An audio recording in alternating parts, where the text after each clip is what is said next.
So something that I do a lot, that I'm sure other people do a lot of as well, is something like this, where you make a power scale. It's basically a bunch of boxes that you set up to either scan or cut, and normally you would have a different cut setting for each of these things, and increment your percentages. So this would be 100%, this would be 90, 80, 70, 60, and so on.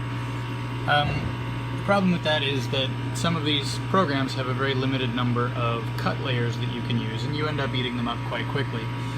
So it's pretty obvious that the hardware has the ability to change the cut power arbitrarily, pretty much whenever it wants to, but the software doesn't give you that option. So I made the software give you that option.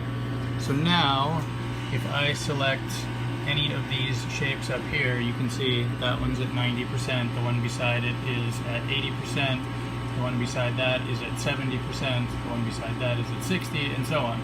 And so that power scale basically gets multiplied through whatever your cut power is. So this power here, that's 80%, I'm going to take that 80 and multiply it by this 60 to get 60% of 80% when it cuts that object.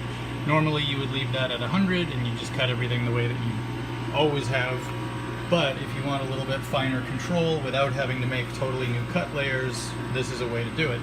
So watch what it does.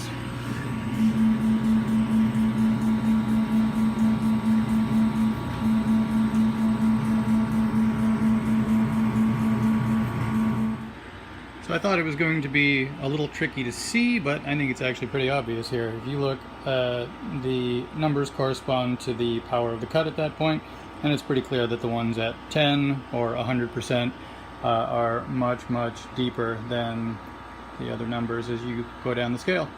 I call this a win.